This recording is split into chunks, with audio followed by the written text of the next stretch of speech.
Hello, in this Platforms Disco episode 15 with Stefan Fühner from DHL, you're going to learn about the Trend Radar, how they prioritize thematic innovation islands, what reuse and refurb is, and why they see a lot of pull from brands in this field at the moment.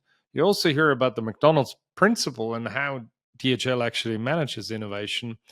We talk, of course, about last mile transport innovation and the fact that Stefan never has to change his job because logistics is such an exciting field. And by the way, happy 10th anniversary. All and more in this edition of Platform Disco. As usual, enjoy. And now back to the dance floor.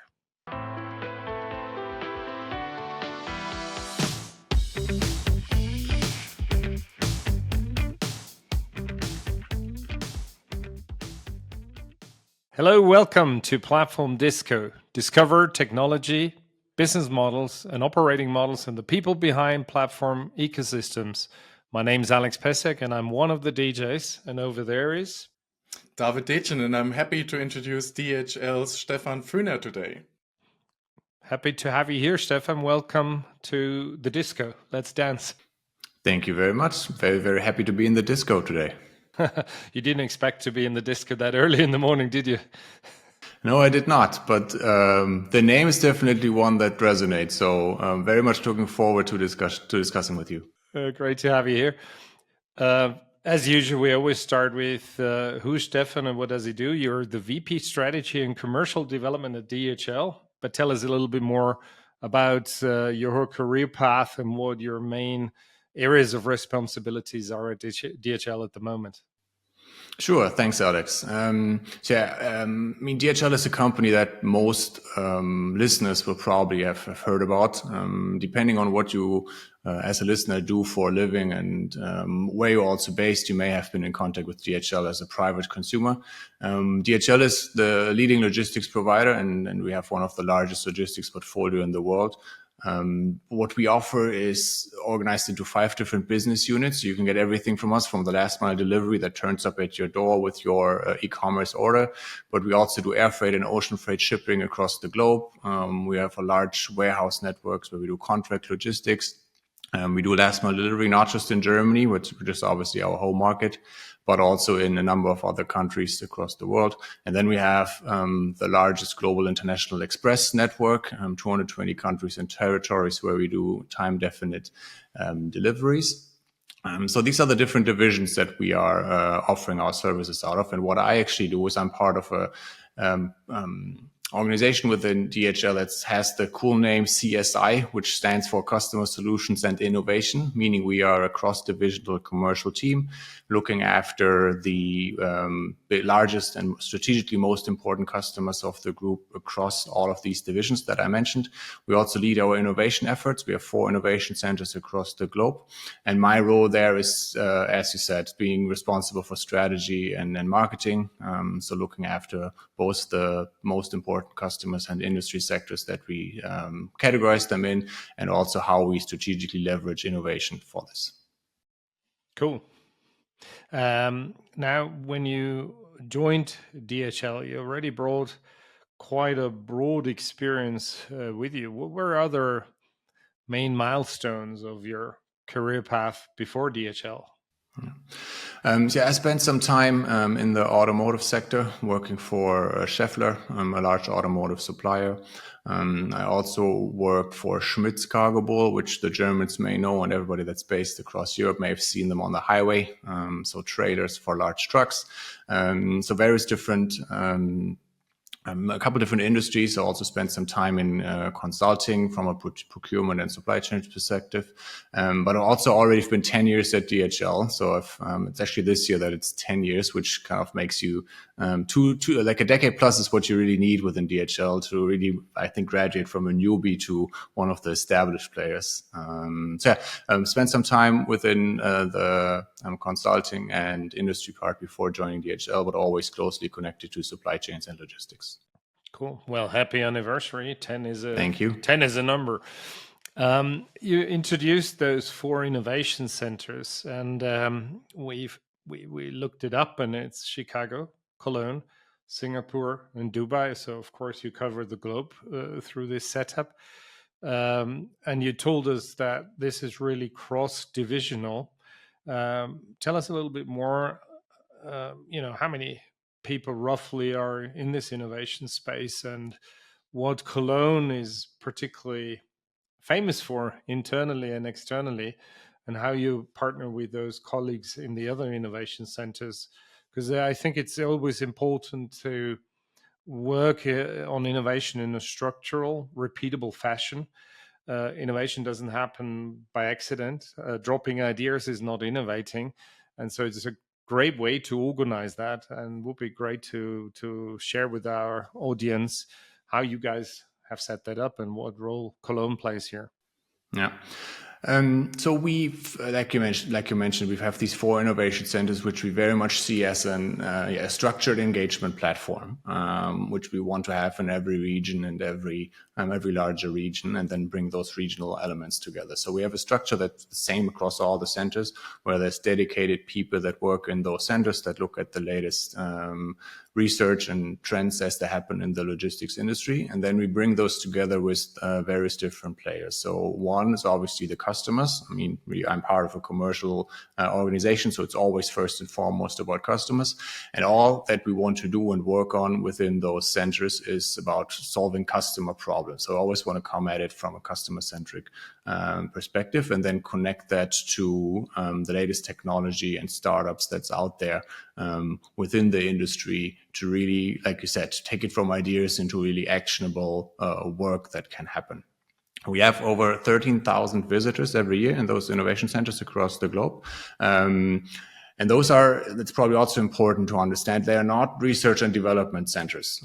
So they're really about bringing people together, leveraging this platform. Maybe we should turn it into a disco every once in a while. But most often it's more about really platforms for engagement and discussion to be inspired by the innovation and technology and that's out there, and then match that with challenges that our customers and we see in our daily work, and then bring that together in a structured process where we start from this ideation and then bring it down the funnel, ideally all the way to a proof of concept, to a pilot where we actually try things in real life. Because logistics, for anybody that's ever worked in logistics is very much the opposite of like the lab environment. You need to start within like a more laboratory environment, but then move it down the funnel to actually the real life hardcore shop floor, no matter if that's within a warehouse, on the street, in the last mile delivery, or within ocean or air freight.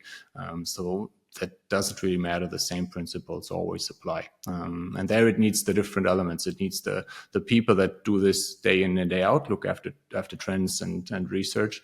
It needs the customers. It needs also the technology providers that we then all bring together. And it obviously also needs operations to bring it eventually into real life. And you used the word platform. Our video podcast is called Platform Disco, but you made it very clear it's not R&D. And actually, it's also not platform business models. It means really the more traditional term of a platform where you bring people and ideas basically together and you test things out. Is that a fair summary? Yes, 100%. That's the base where we start from. There is some elements where it may turn into more like a platform economy, platform business type solution, but that's more than due to the nature in which those trends, in which that research happen. It's like it may be the case, it may not be the case. We start from a more traditional platform perspective by bringing people together, and it may then also stay within a more traditional way of suppliers and companies and customers working together. So now, before we talk more about platform innovation and everything around that, we are also super interested in other parts of innovation. So beforehand, we talked about exoskeletons, computer visions, also worker safety. So what are your favorite topics at the moment in that areas? Oh, that's very difficult to pick. It's like picking your favorite child, right? So when we look at the structure, we have what we call our DHL logistics trend radar, which drives the setup and the structure within how we look at innovation, how we talk about it with customers, but also how we physically set up our innovation centers. So maybe there's a couple that I could pick from the different areas to not favor anyone. So one that's, like you mentioned, the exoskeleton, and that's one which has the health and safety and future of work element. It should also have an efficiency element in there, and it's actually one that we've had within our centers for a number of time. And whenever, which I can only encourage everybody, if you're within the logistics space, come to one of our innovation centers. One of the engagements that you can do, one of the first ones, is a tour. And we have different elements so you can really touch and try things. And the exoskeleton's always been, let's call it a fan favorite, because you can try it on. It's super cool. You can really see the benefits right there and then. When we take it to fairs, to any events, it's the same thing. It's always a favorite. And there's plenty of use cases that you could discuss and then think about, which is something that we always want to do right then and there within those tours already. And we've also tried some within real life operations.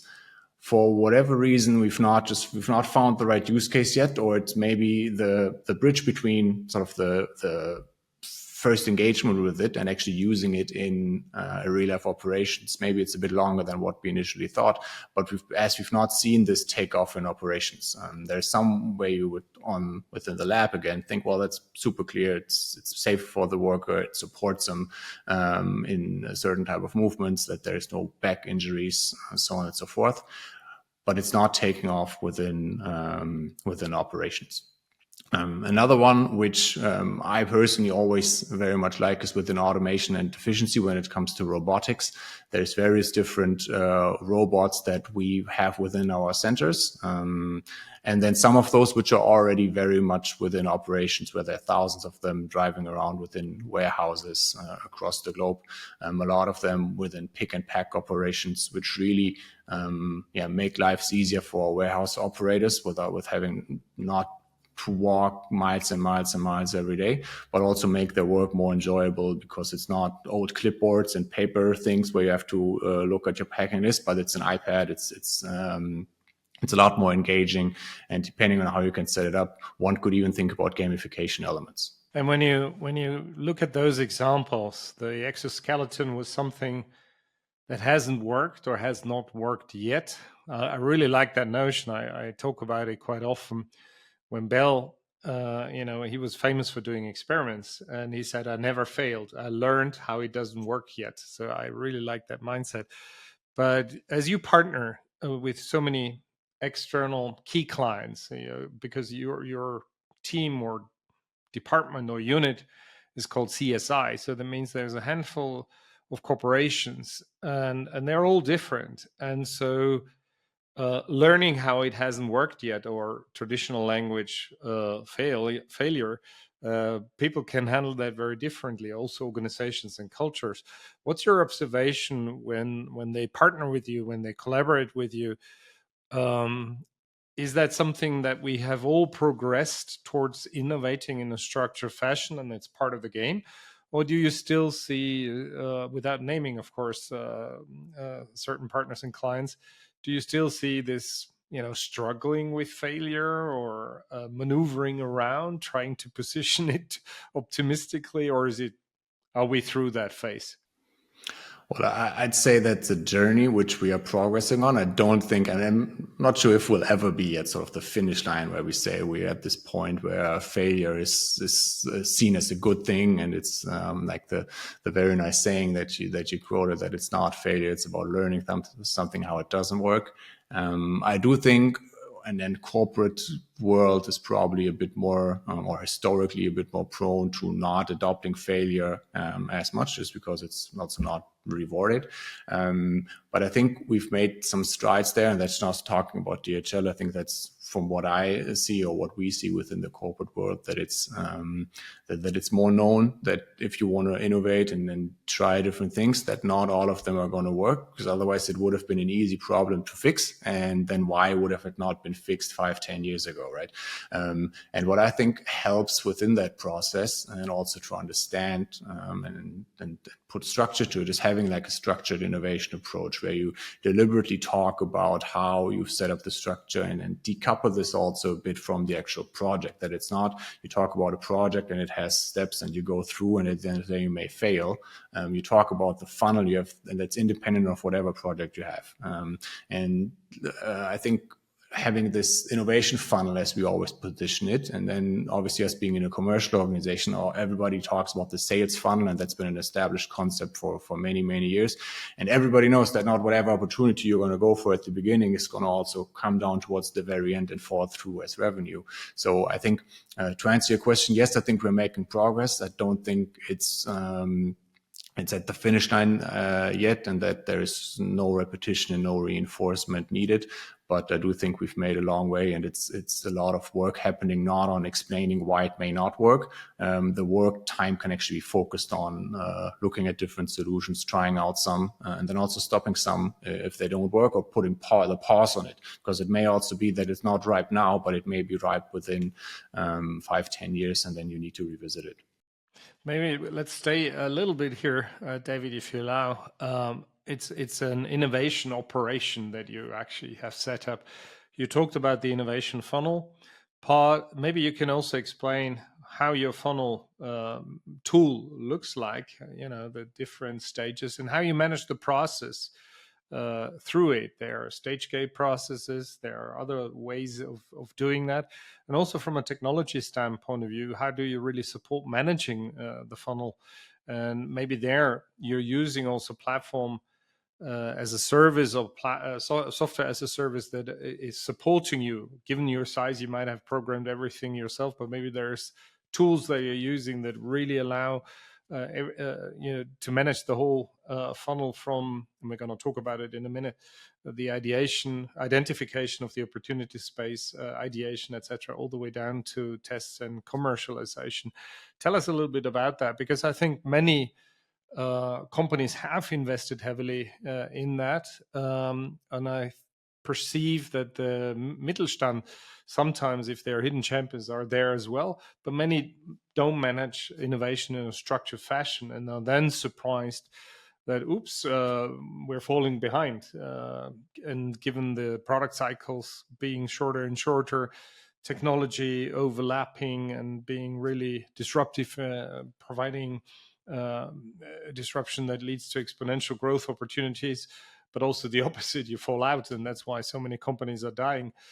So eager to understand, given the size and the professionalism that you guys are able to put out there, how do you do it?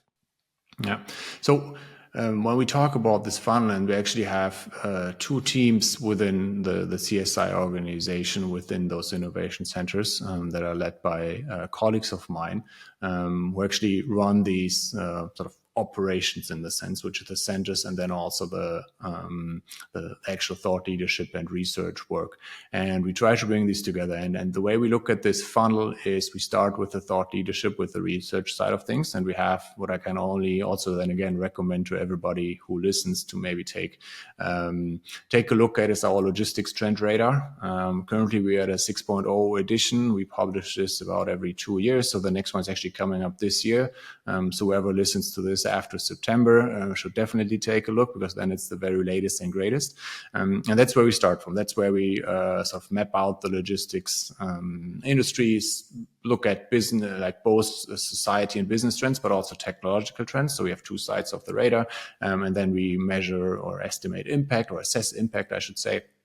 And also map it on a timeline scale. So whatever is more close to the center is closer to becoming realized, and whatever is further out, it's a bit further away. And then we bring this to the second step, which is exhibits and customer engagement. So really bring it into action. We don't want to talk about it. There's some stuff which will stay at this sort of research stage, and then a lot of the others will go into the actual engagement and customer discussion stage, where we talk about use cases. We try to map it to use cases and see sort of what sticks. And there's a structured process behind it, which we currently manage through, workflow structures and also the teams that are looking at this, to then ideally bring it to the next step, that there is really a group that sits around the table and is like, well, this is one that we should definitely try, which is us, which is the customer, and then whoever the technology or provider that needs to be at the table to bring this to life, which we then will go to proof of concepts and pilots. So that's really trying it out first in a very, very small scale, but like I said, eventually you need to go from the lab stage to the shop floor stage. That's always a very exciting time, of course, and that can be in various different countries, can be in various different parts of the operation, depending on what type of technology or what type of customer also we look at, because all these things need to kind of work together. And then the last step of the funnel, where we kind of move from innovation into operation, which is if that happens, and then if you think about it, it's pretty logical that you'll have a funnel then, because not all of those research things are going to eventually translate to this last step, which is what we call productizing and scaling, when it eventually moves away from being an innovation and just being the standard way of how we do business. And I mean, there's a number of examples that you could look at depending on those different stages in the funnel. Some which are already standard, which may have been more like a trend or a pilot a couple of years ago, are things like on-demand delivery, where you can change the delivery address, where you can change the day of your delivery, where you can put safe spaces in, where you can say deliver to my neighbor, all these different kind of features that technology has enabled, which just wasn't there a number of years ago. And there are some then further up the funnel, which may have the same case in a few years' time, where we don't even think about it being innovation anymore. So we just recently talked about DHL's innovation funnel, and what's pretty interesting is, how do you really scale? In which steps do you scale? And how does it affect regional units of DHL? Absolutely. And I would probably say that the scale phase is can be the most exciting one, can also be the most challenging one, because there's so many different elements that play into this, right? When thinking about regional, also maturity and availability of technology plays a role, right? Depending on, which business unit you look at, you easily talk about 100+ countries, which we could theoretically roll things out to. One example, if I think about sort of our steps from thought leadership to exhibits and customer engagements, to then move that into proof of concept, and then the final stage of scaling, where we are probably currently within the scaling phase, is within robotics and the partnership that we've done with Locus Robotics, which are warehouse robots, which we currently use mostly for pick and pack operations. And we have thousands of those already in operations. And that actually started probably from the very beginning, where it was robotics was the trend on our trend radar. And then we moved it into engagements and discussions with customers, to within the first warehouses to actually try it within operations, measure success, also tweak and adjust. Obviously, it sounds now a lot more simple than what it actually is, of course. And then eventually roll this out into operations that fit the requirements, that fit the use case, and bring this into all the different regions that we have. And even now we currently see that the speed of in which the scaling happens differs. So if you were to look at the different regions, and this is a particular example from our DHL supply chain division, which operates the warehouses first and foremost, is that not every region has the same number of robots in operation today. That's due to various reasons. That's obviously use case and fit and layout of the warehouse. How easy is it to implement those into existing operations? Also, what's cost of labor is a big driver. If cost of labor is rather low, the BCA at the end of the day for introducing robotics will only work a bit later or at a larger scale. So we've seen currently that we have most of these applications actually within the Americas region. But we will, and that's, I think, safe to say, in more a matter of time, see this scale across the globe at the end of the day.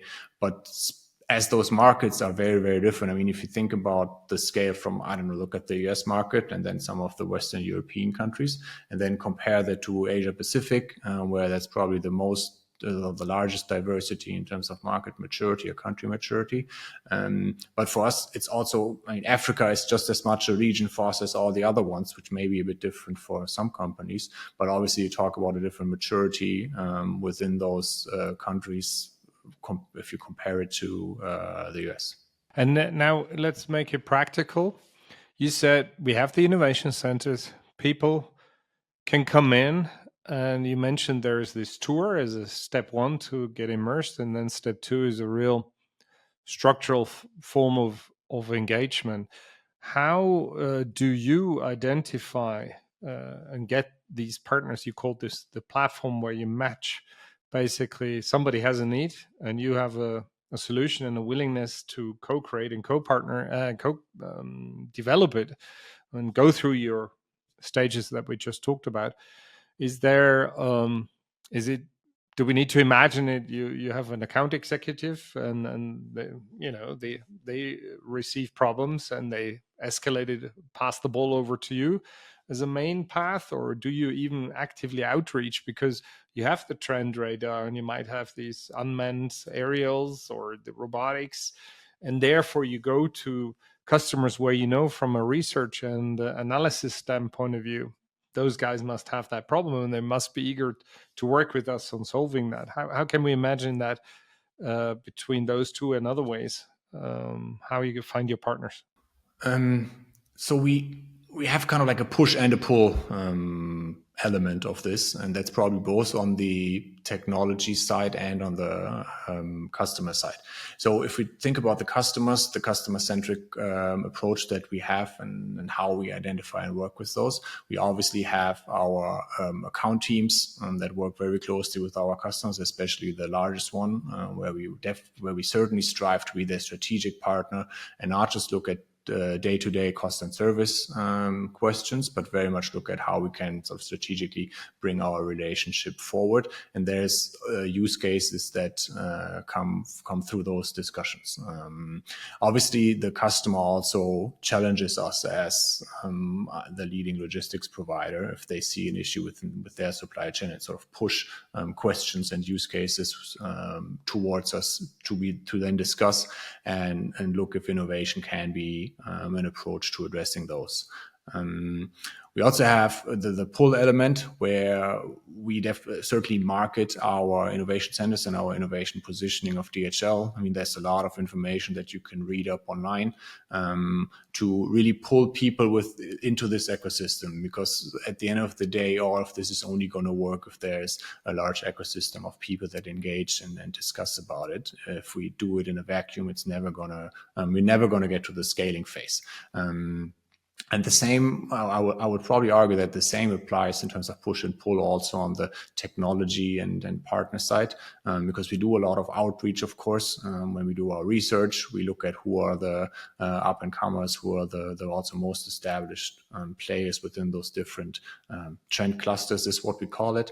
But also thanks to us being at down the innovation and the innovation center journey for a number of years now, also have a few proven use cases that we can communicate out. There's also a push element from that side into our centers that people, which is obviously amazing and great to see that companies actually want to be our partner and showcase their solutions at our in our platform and bring it in front of DHL and bring it in front of customers. So with all those possibilities in this framework, I have two questions.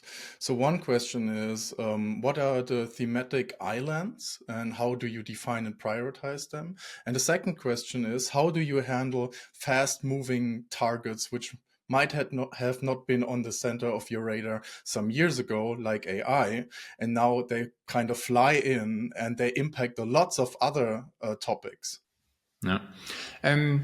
It's a very interesting question. I mean, as I said, the logistics trend radar is our structural element that we use, and then we try to structure it into key areas. And there's a number of them that we look at going from automation and efficiency. We also have customer experience as a thematic area. Environmental sustainability is obviously high on people's agenda, and that has elements both on the societal and business side, but obviously also on the technology side, where you need to bring this together. So that's one where especially how these two fields kind of interconnect is very interesting. You have visibility and resilience, where there's a large data element in there already, that everybody not just knows where the shipment is, but also have the ability to manage and adjust when there is unforeseen developments from whatever area that could be that impact supply chains. We have health and safety and future of work, which is obviously very, very important within logistics, as logistics remains a people business. It very much obviously is a service industry that's impacted by technology, where we can leverage it to our advantage. But at least for the foreseeable future, and probably for the entirety of my career, it's going to be a people's business. So health and safety is going to be incredibly important, and it's more about bringing technology and people together. And then we also have digital and physical security. Again, obviously with people and physical items, logistics at the end of the day, very simply about bringing stuff, physical items from A to B. But the digital element is obviously seeing a rise in importance, and also from a security perspective, which extends from the traditional way of getting stuff from A to B in a more linear economy. But obviously, if you think about circular economy, there is various elements from a digital security and a digital integrity perspective that are becoming crucially important. So this is a bit around the structure. And then if we have things like AI that are very, very fast moving, the way we look at the innovation trend and trend research, it's not that it's like a 2-year exercise where we do it once, we sort of publish the book, and then we just work off it the entire time. It's really an ongoing exercise. It needs to happen day in, day out. So yes, we publish these instances at a certain period of time, and then it also should hold true. Luckily for AI, we've actually had it on the previous radar already. But what we certainly see if these things move fast is that it goes from sort of this one thing, this one buzzword, AI, and then it spreads into various different things. So it becomes a lot of different sub-elements.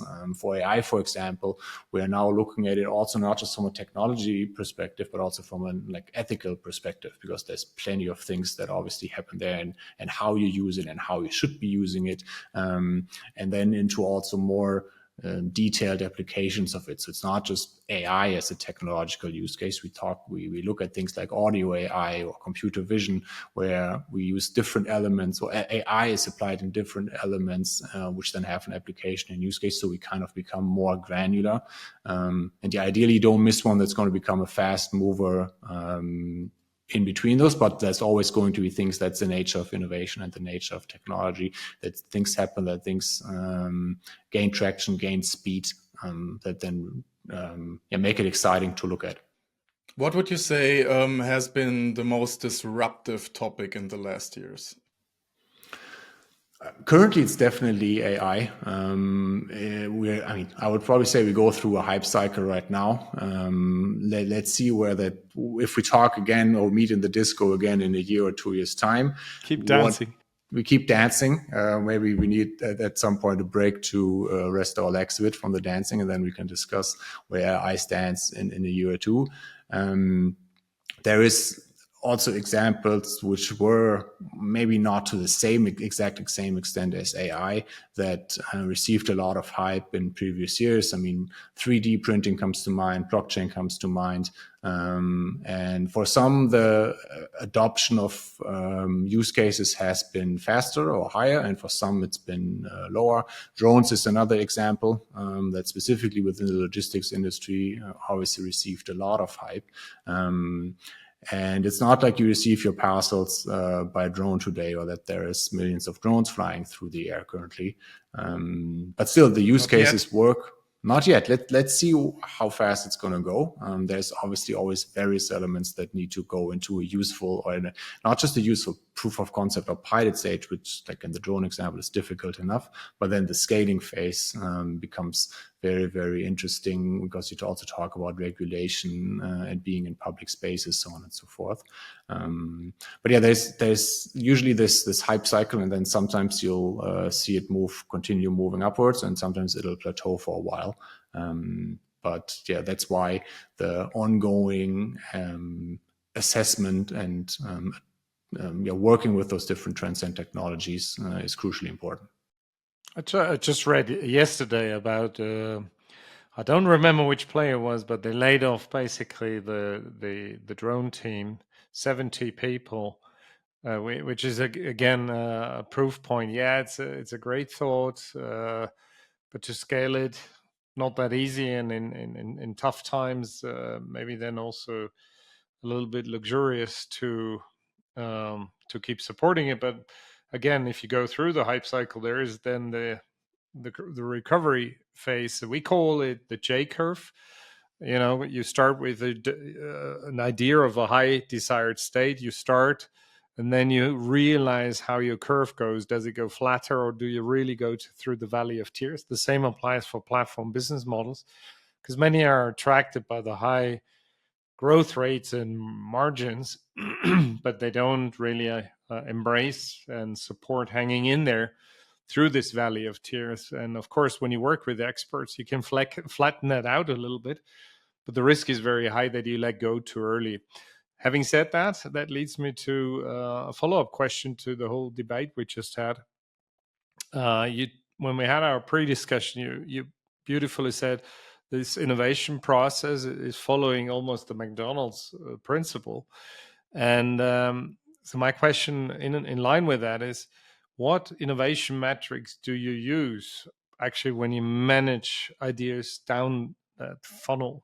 And how do you, not only which ones do you have, but how do you use them in terms of informing decision making? Yeah, I mean, you mentioned the McDonald's concept, and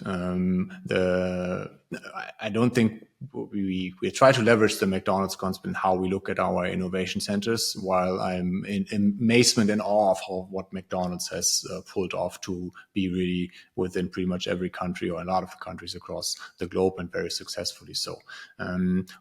How we look at it is that we try to match what needs to work globally, because at the end of the day, logistics is a lot about global connectedness and bringing global standards also into how logistics operate, which is probably one of the most powerful elements into having a global network, that it doesn't really matter which two countries or which two ports you connect, that there's global standards that work between connecting the two. And that's also how we go about innovation, that it needs to be globally possible, but also then regionally relevant and locally possible to implement. So, and then trying to hit all these different elements is, it's not like the $1 million question, but it's a very, very difficult one to solve, because something needs to have relevance within a certain region or country, but then also be possible to be rolled out at least to a degree as you go through the scaling phase from a global perspective. And that's the thing that we try to bring together, while also acknowledging that the discussions and the also pain points and challenges that customers and the industry overall have in the different regions will be very different, or will be different to a degree. If you think about the Americas versus the Middle East, or Asia Pacific versus Europe, it's not that the same challenges applied to the same degree in all of these different regions. And that's how we look at these the innovation centers, and try to have these regionally relevant discussions while having this global framework of the trend radar that's relevant globally. So we kind of like bring it from the global level to the regional level and the local level, to work through these different questions and elements, and that at the end of the day, when we look at the end of the funnel around productizing and scaling, that it needs to go up again to the global level, at least to a degree, and certainly to a cross-regional level. So looking at the main topics that you're focusing at the moment, what are these? at the end of the day, we work through these islands that you mentioned and that I work through. If we have focus areas right now, I would probably say those would be around artificial intelligence, which we touched on already to a degree. And then it's also sustainability, where we see huge importance from a business perspective. The logistics industry has a huge element within environmental sustainability. Obviously, it's a very broad spectrum. It has societal implications and parts of it. It also has a lot of technological implications, obviously, where we want to move towards carbon reduced supply chains and be more efficient and just better in the way we operate from a sustainability perspective. It's a very complex topic as well. It has also all the elements probably that we discussed before. There's regional differences. There's technologies that are more established. If you think about electrification, for example, for last mile delivery, there are certain countries where the technology is there. It's a question of having enough charging infrastructure and enough vehicles, of course. But at the end of the day, there is not as much of a technological innovation anymore. It's more about scaling what's there already.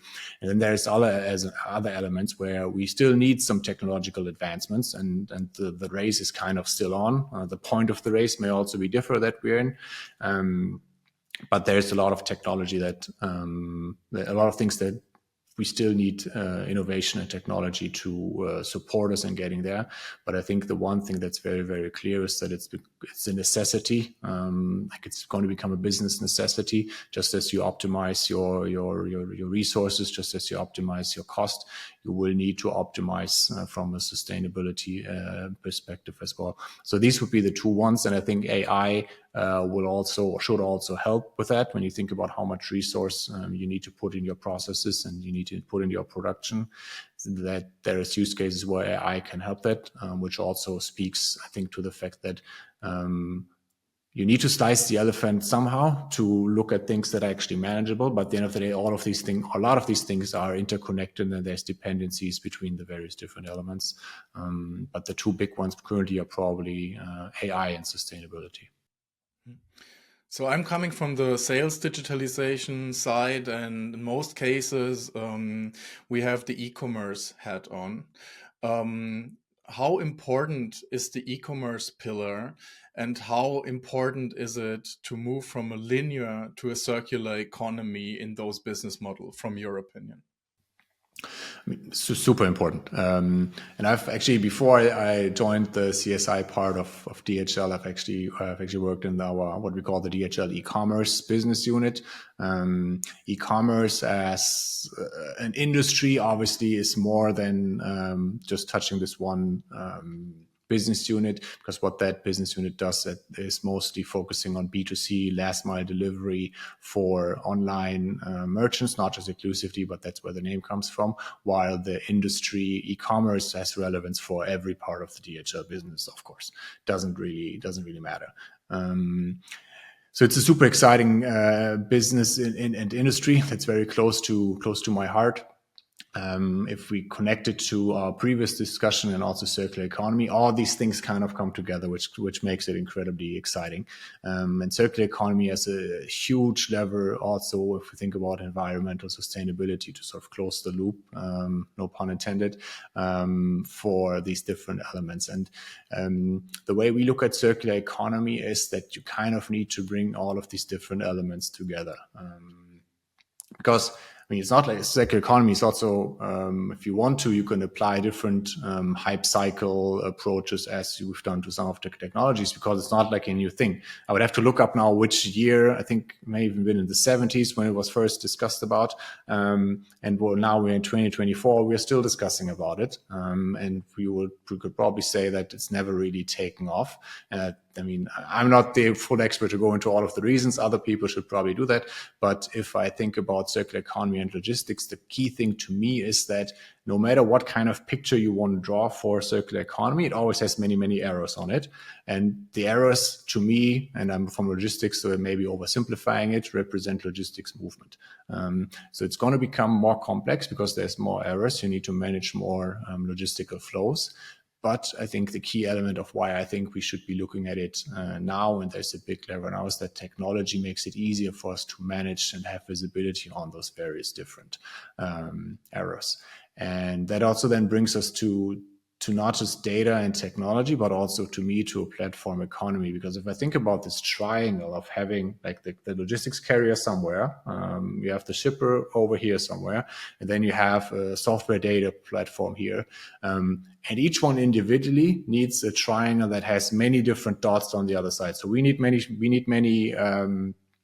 shippers that ship items for us to operate our network. The software provider needs many different carriers because the shipper demands that. They also need multiple customers to make the technological investments worthwhile.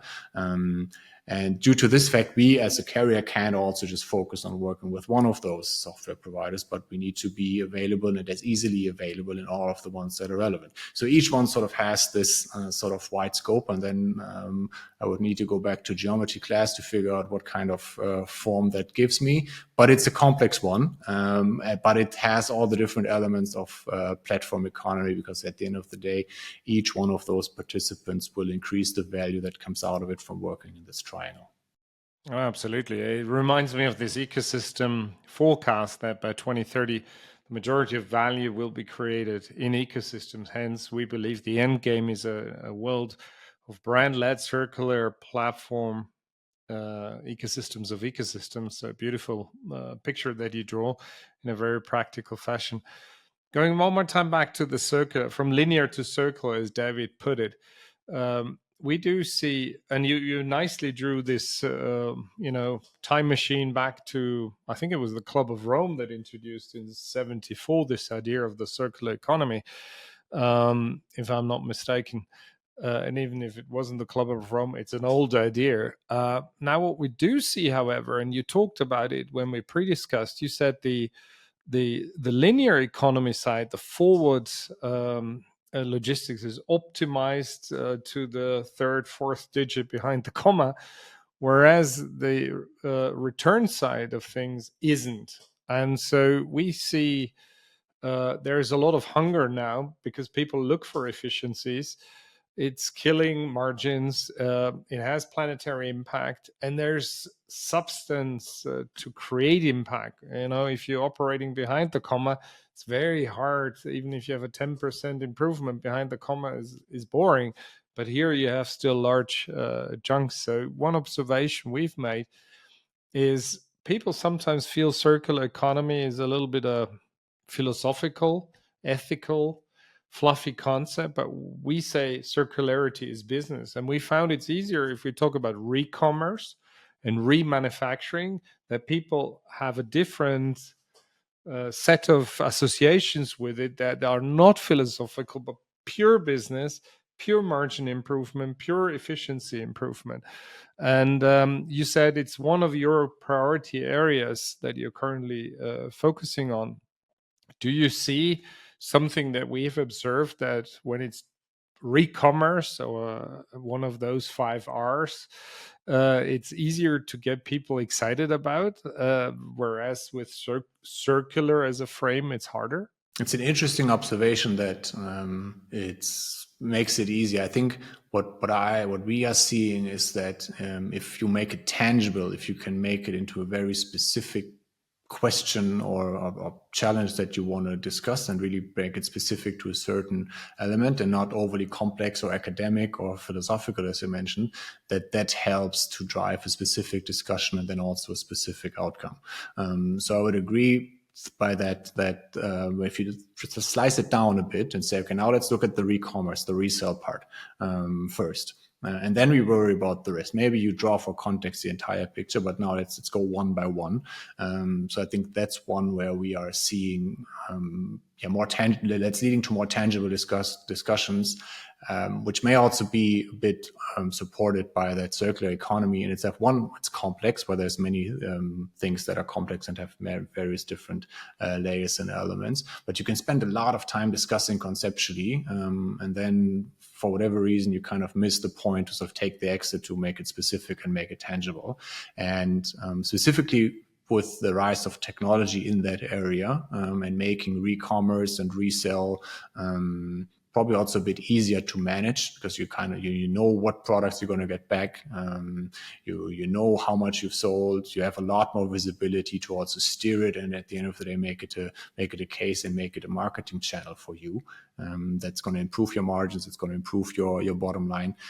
I think that has very much helped and supported all these discussions when before it may not have been as much, and it was just more complex to do without the technology that's available. I talk quickly about the 5 R's: reuse, refurb, repair, recycle. I call it rot, or take the raw materials back out and reuse them. Where do you see actually most demand for at the moment, given that you have such a broad view across many, many industries, and you're making it a priority, one of these thematic islands? So where do you see most demand at the moment? It probably differs a bit again by industry, but one I think where there's a very strong push right now is within the retail and e-commerce or even just traditional commerce industry. Where actually, it's a bit of a side note, but I think one trend that we are also seeing is that this differentiation of channels, whether you sell online or offline, that's very much blurring, or probably has blurred already. If you've not been able to sort of solve this riddle, then your business model is probably a bit in trouble. But so it's about connecting all these different channels into one omni-channel approach. And there specifically the resell, but also the repair resell, refurb resell, whatever term you want to call, is one where there's a lot of traction on it. Because we've initially discussed a bit about it, that we've done a lot of that. There's been a lot of optimization on the linear side of things, where one huge lever that's out there is taking either unused or commercial activity that's happened anyways in terms of reselling items that your customers have bought and may want to buy new stuff, and they want to sell old stuff, or they just want to get rid of old stuff, that you sort of take control of this as a brand, rather than sort of letting it be because you're focused on the linear side of things. So there's quite some discussions where we try to support this. It also feeds nicely, specifically into Europe, and maybe that's also one of the reasons why this has seen a rise, is that returns within e-commerce are normal, and that's just reality, specifically in Europe, but at the end of the day globally. So if you need to offer return options for the products that you shipped out anyways, from a logistics perspective, you can reuse a lot of this flow for your resell and refurb activities. It's not 100% the same, but there you already have a large starting point that you can go from if you have all these processes to return and restock those items that you've sold from an unused product perspective.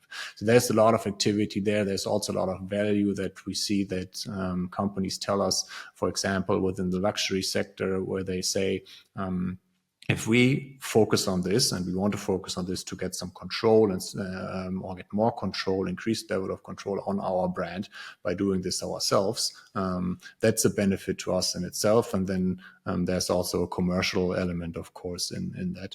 But that's one area where we see a lot of it.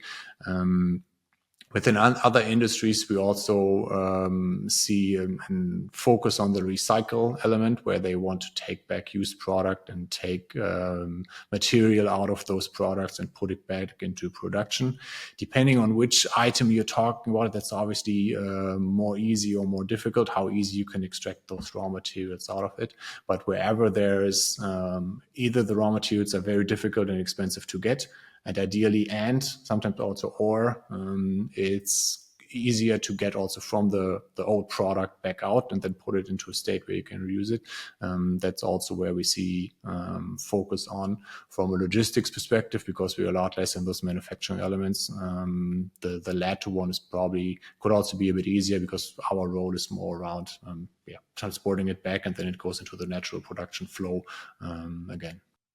So it is imaginable that the services DHL provides not only traditionally going from something like track and tracing and maybe integrating digital product passports, but also go into inspection, grading, special warehouses, or maybe even refurbishing products. So is this a possibility? Is this an expansion, or is this happening at the moment? To a degree, yes. We will always stay as within our core as a logistics provider. And then you will have the discussion on sort of where you draw the line between what are the services that a logistics provider should and can provide well versus what then goes too far away from our core.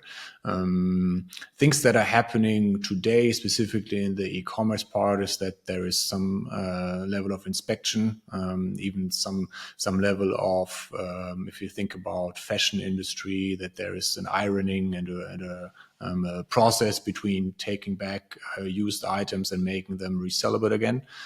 So there is a number of processes that are happening that very much fit and feed into this re-commerce space, which are beyond the pure transportation and putting it on a rack and taking it back out again if you want to ship it out. So the discussion is going to be very interesting on where that goes and where the line will eventually be drawn. There's already today happening some assembly value-added services within warehouses, for example, within the automotive sector, where we do very simple assembly like tasks and then deliver it just in time into the manufacturing of the OEMs. So we'll see some application that's going to be kind of copied and applied to re-commerce flows as well.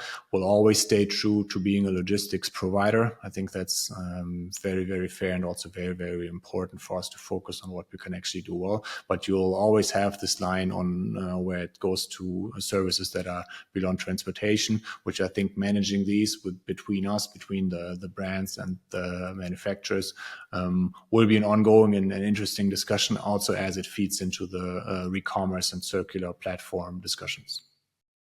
One more follow-up question. You said that the brands want to manage reuse and refurb themselves to have a little bit more control. You also said that you provide some services beyond the core of the physical delivery. What are you actually engaging in? Because you said you're looking to also bring in these startups, scale-ups that help solve you the challenge with your customers. So in other words, you use the stability of and the size and the impact of your business to not only match them but also help do the heavy lifting. And in line with that, we looked into, we have the biggest global database on circular platforms. And so, for example, one space obviously is fashion, which is hard to do because it's lots of items, but most of them have low margin, except luxury. And there are players like Archive, Trove has merged with Recurate, Reflaunt, ThreadUp, Treat, etc. And we have a good overview which brands use which type of software service, but also operational service behind it. And there are specialized players like GoTRG that provide this mix in-house, so to say. They have the software, they run the mini operations, and they really help to scale that. So you're big. You have the stability of this big business, the brand reputation. Therefore, do you also invest in this field, or is your role more like a venture clienting and providing this first heavy lifting, that you have more options in your ecosystem and you stay brutally focused on what actually made you famous? How is that in this particular field of helping brands solve the reuse and refurb challenge? So the approach that we take is very much focusing on what we do best, which is providing logistic services. We obviously, and that goes back a bit to the collaboration and platform approach that we discussed well at the beginning, but also throughout our discussion here in the Disco, is that we work with these customers and also these software providers providers together, and then the direction sometimes can differ to a degree where the push and the pull is coming from, as we previously discussed. So it's more about the approach that we take is a partnership approach where we work together with the brands and the customers, where we try to ensure that our services are as easily available as possible, work together within these realities of software providers that may not have had the same role 5, 10, 15 years ago, and thereby support this process towards a circular economy and a re-commerce business platform. That's the approach that we take there. We've seen some good successes there already. I mean, specifically in the past, and in your database, probably we've done a lot of research with this already, and how much capital goes into SAS, the SAS industry. Also, there was a lot of, which I actually found really cool to see, a lot of interest from a capital perspective into logistics software providers. I think that's just very cool to see, and also supports what I think we've been seeing, that the importance of logistics and also the perceived importance of logistics and relevance that it sees within the public domain and discussions has increased, not just during the pandemic when we were mainstream news for a while, but before, and also it continues after, which contributes to a more rapid adoption and a more rapid change and speed that we see within those business models gaining traction.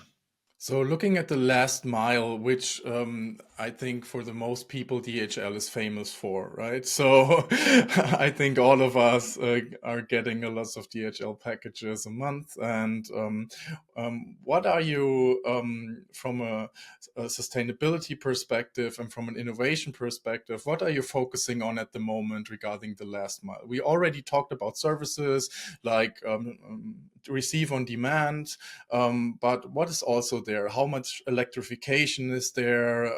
What are maybe other topics like robotics? We talked about drones, maybe delivery robots. What will be the future for us as clients receiving packages in the last mile? I mean, that's going to be, it's very, very interesting. One, you're very right in the sense that that's what, specifically obviously in Germany, but in a lot of countries, that's what people know DHL for. Probably also a lot of the listeners may not work within logistics and know the B2B side of things. My mom and a lot of my friends call and ask me, where's my parcel? Where's this, that? Or I'm their personal customer service complaint department, which is fine. I think the service that we strive for is something that I think we can be very, very proud of. And if you ask about the future of last mile, the one thing that I think always will hopefully remain, which I think is one of the coolest elements, really is that whenever people receive a parcel, so whenever you have the last mile touch point between us and the recipient, most of the times people are super happy about it because they've had this order that they've waited for. They received the Christmas or the Easter package or whatever it may be. So that's something that's really, really cool, and hopefully it's going to stay around no matter what innovation is coming to support us.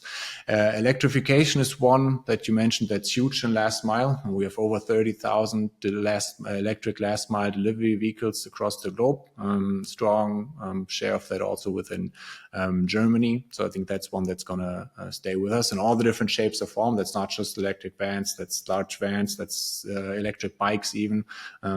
So I think we're going to see a larger variety of vehicles depending on whether you live more in a rural area or within a large metropolitan city. I think electrification is going to play a huge role in that. We've done testing from a drone perspective also for last mile. We've done some within the mountains actually, where we've delivered to a pack station a few years back. Whether that's going to become reality, I think it's a $1 million question, which I'm not sure anybody can really answer it now. We certainly don't see it right now. It's not going to come within the coming years. I actually think the drone use cases will be more within controlled environments first. We're going to see, actually something that's happening today in terms of on-demand delivery services, where technology and data very much enables a higher convenience for recipients. So that's a huge focus area to just improve the customer experience and give maximum flexibility to recipients, which is it's a huge level from a customer experience and convenience perspective. So there's just more things that are going to happen.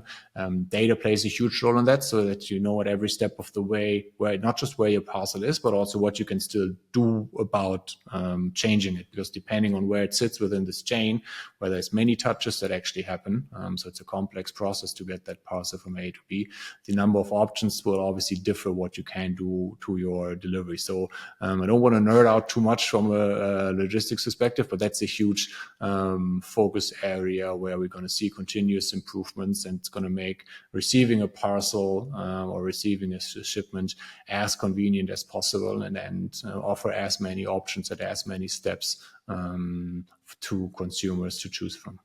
Oh, I had a great experience the other week with changing mobile phones, because there was a change in the mast here, moving to 5G.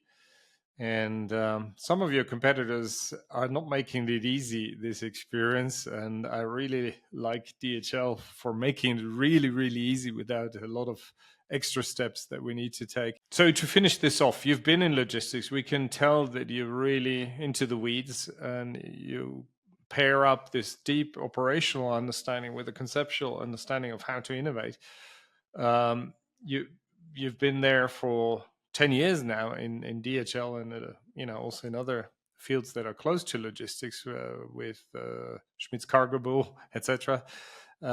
What makes you stay in logistics, and what do you love about logistics? It's a very, very good question. I personally think that the thing that excites me most about logistics, and also about a company as huge as DHL, is that logistics is connected to pretty much every industry, at least every industry that moves physical items. And also from an innovation perspective, so obviously we work a lot with the software and more technology side of things. So in order to be successful within logistics, and that's a bit of the beauty of my role as well, that I can wander and be around in various different industries, and also need to work with my team and also with the wider organization to understand the different industries, because only if you understand the different industries and what's specific to them and how they work, what their supply chain looks like, and what type of challenges they have, and which trends they are impacted by mostly, then you'll be able to shape and position your service offering best. So you can spend a career within DHL or within logistics, where you work in various different industries without ever changing the industry that you actually work and end up being employed by. So it's never going to be boring. The actual process of logistics has a lot of complexities in it, and making those super simple and delivering against them every day is a key challenge that also continues to excite me, because some of the items, some of the processes that we have in itself aren't incredibly simple, but delivering on these every single day consistently, that's the key challenge that makes logistics exciting and challenging. At the end of the day, logistics, due to these reasons and due to these characteristics, plays a huge role, obviously, in enabling global trade, which is something that we are very happy and very proud about, that we can play a role and play our part within that. And yes, as I briefly mentioned before, at the end of the day, getting that delivery, having that feeling of delivering something to somebody, is usually a very happy feeling on the recipient side. So that's also something that's really cool to know. When you finish off your day, when you finish off your week, that the company that you've worked for provides a purpose in this sense, and does something where you can, if you're asking the disco who you work for, I think at least I can always proudly say who that is and what we do and why that makes me proud. On that note, a beautiful ending. We can agree to this unboxing experience. It makes people happy, particularly my daughters. And I wish you all the best for the next day by day delivery of excellence. And thank you very much for this very interesting conversation with us. And to the next 10 years. Thank you very much. It was a pleasure talking to you. Super exciting to visit the Platform Disco. This was Platform Disco with Stefan Fühner from DHL. Please subscribe, like, share, and comment. And be right back when we're back in the Platform Disco.